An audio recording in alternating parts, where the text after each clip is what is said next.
And the Senate is voting again today on a funding bill to end the government shutdown as the stalemate enters the third week. A federal judge has also temporarily blocked the Trump administration from firing workers during the shutdown, as the White House says thousands more jobs could be on the line. Natalie Brandt has the latest from Washington. Ms. Smith. No. Senators returned to the floor for a 10th attempt to fund the U.S. government, but neither Democratic or Republican leaders are showing signs of budging. We are not asking Democrats to swallow any new Republican policies.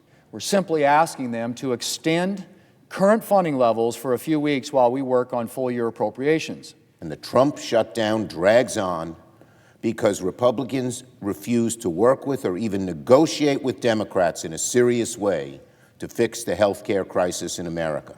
The president's Office of Management and Budget says federal worker layoffs during the shutdown could exceed 10,000, but a federal judge says for now the firings must stop.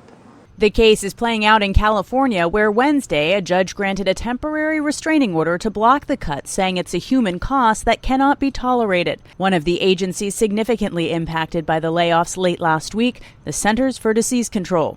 It's truly like an episode of Squid Games because we don't know what's going to happen next. CBS News spoke to a CDC scientist who received a reduction in force notice. She's asked for her identity to be concealed for fear of retribution. The everyday American should be very concerned. It's going to mean more deaths, more preventable deaths.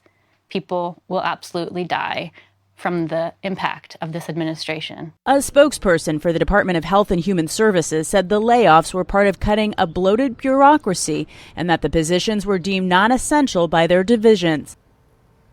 House Minority Leader Hakeem Jeffries will hold a press conference addressing the shutdown this afternoon at 2. You can stream that conference live on 13 WMAZ+. And Treasury Secretary Scott Bessent says the shutdown is slowing the economy. His department estimates the impact is about $15 billion a week. Federal Reserve Chair Jerome Powell says he's starting to worry the shutdown will make it harder for the Fed to do its job. It relies on data that's harder to get now. Many experts say tariffs were starting to put pressure on the economy even before the shutdown. Experts say trade deals helped the U.S. stock market reach new records before trade tensions with China sent it on a roller coaster ride.